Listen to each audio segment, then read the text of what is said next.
Blackbeard, the most famous pirate in history. And even though there's a lot of tall tales about him out there, we're going to bring you the top 10 facts that you probably didn't know. Today on History of Pirates.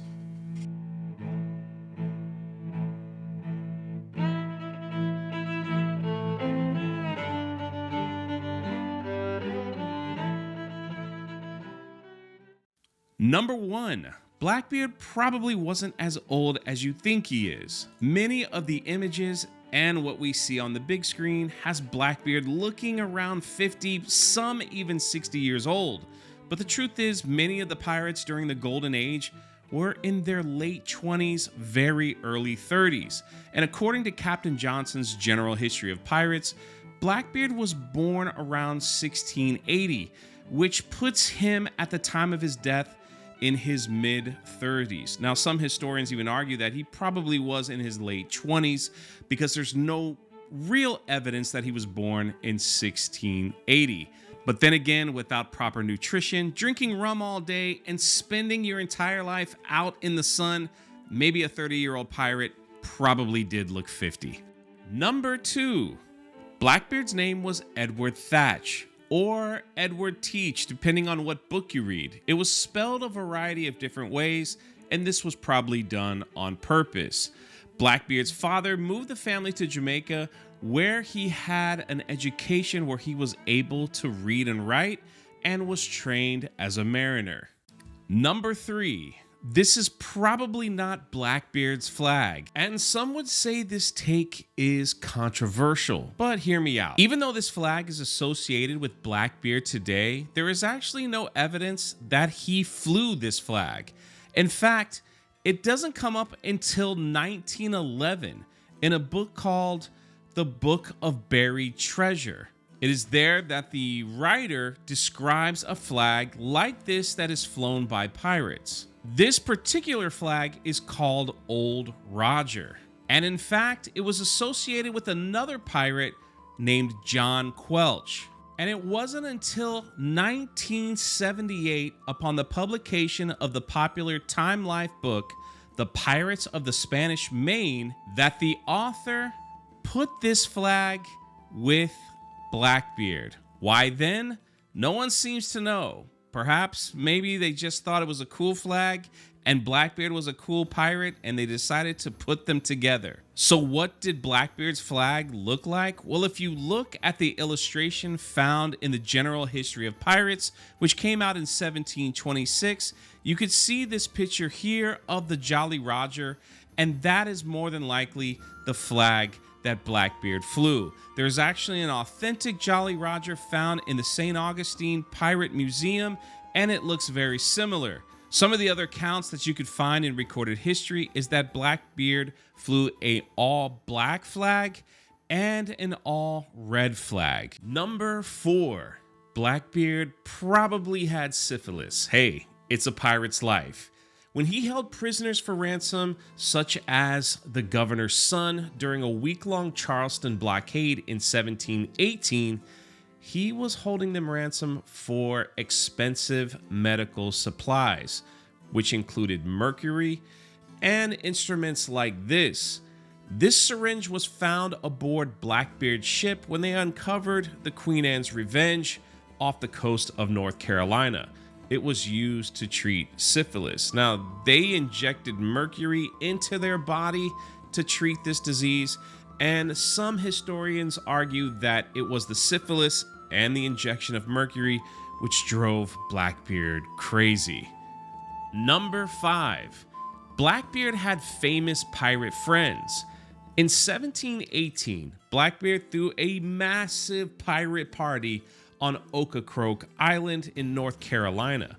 Such attendees were Calico Jack Rackham and Charles Vane. He was also the mentor to the gentleman pirate Stede Bonnet, and a lot of his training came from Benjamin Hornigold. Number 6. Blackbeard drank a mixture of rum and gunpowder in front of his enemies. So he loved the fact that he could terrorize his enemies and that he had this reputation of being the devil. He would mix the rum and gunpowder together, then set it on fire. The gunpowder would ignite, making smoke and sparks and all kinds of things, and then he would drink it down in front of them, causing more fear and submission. Please, please, don't ever try that at home. Number 7, Blackbeard's flagship was called the Queen Anne's Revenge.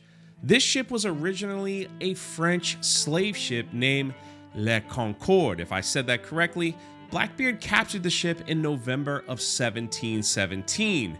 After capturing the ship, he renamed it the Queen Anne's Revenge, possibly as a nod to the reigning British monarch at the time, Queen Anne. The Queen Anne's Revenge measured about 103 feet in length and was around 300 tons. It was estimated to have between 40 and 46 cannons, making it a fearsome sight in the seas. Under Blackbeard's command, the Queen Anne's Revenge became one of the most feared ships in the Caribbean. But in June 1718, Blackbeard intentionally grounded the ship off the coast of Beaufort, North Carolina. The reason for this is unclear, but a lot of people speculate he was trying to downsize the crew before he distributed all the wealth so he can keep more for himself. In 1996, the wreckage of the Queen Anne's Revenge was discovered, and now you can go to a museum and visit everything that they're collecting and still collecting there in North Carolina. Number 8, Blackbeard had a devilish appearance. Well, he got the name Blackbeard for his very long black beard. But there was also reports that his hair would be on fire, that smoke would follow him wherever he went, because reportedly he lit fuses in his long hair, giving him a crazed and frightening appearance. We already talked about the rum that he was drinking in front of his enemies. And then stories of his misdeeds spread all over. Tales of him torturing prisoners, even turning on his own crew. But that worked in his favor because this added to his image of terror and strengthened his position with both his crew and his enemies. An interesting side note to this, many historians will tell you that they believe that Blackbeard wasn't violent at all because there's no record of it. He just had that reputation of being a horrific, devilish pirate that caused his enemies to surrender and his crew to stay in line. Fascinating if that was true. Number 9, Blackbeard lived in North Carolina. If you make the tour all the way to Ocracoke Island, just off North Carolina, you can visit the home that Blackbeard lived in. But it's not a museum or anything special. It's just a home that a private residence lives in. There is a little sign out in the front, and they just ask you to be very respectful. I did have the amazing opportunity to travel out there and visit this home and see the museum where they found the Queen Anne's Revenge. And if you'd like to see that for yourself, it's actually on my vlog channel where I made the journey to North Carolina and did the Blackbeard Walk. Number 10, Blackbeard died on November 22nd, 1718. It was off the coast of Ocracoke Island in present-day North Carolina. Lieutenant Robert Maynard of the Royal Navy had been put in charge of capturing Blackbeard and his crew. When the two forces met, it was a fierce battle. And during the conflict, Blackbeard's ship ran aground, leaving it vulnerable. Despite this setback, Blackbeard and his crew put up a fierce resistance. And according to some accounts, Blackbeard and the lieutenant engaged in hand-to-hand combat on the deck of the Adventure. In the midst of the chaos, Blackbeard was shot multiple times by Maynard's crew. Despite sustaining numerous gunshot wounds, Blackbeard continued to fight. Ultimately, he was finally overcome by the sheer number of wounds he sustained and fell exhausted from battle. The final blow came when a member of the crew, possibly a sailor named Robert Carey, managed to sever Blackbeard's head with a sword. His decapitated body collapsed on deck and was thrown overboard, and his head was mounted on Maynard's ship as a display of proof of the end of Blackbeard. But there are reports out there that once his body was thrown overboard. It swam around the ship 3 times. And people who live on that island tell the tales of the ghost of Blackbeard walking the shores of the beach. Thanks for watching, and if you could do us a favor by leaving us a thumbs up and a comment down below. And if you're new here, why not subscribe? We've got some great stuff for you to see. And if you become a member of this channel, you will gain access to the Patches and Rum podcast exclusively for members. This is History of Pirates.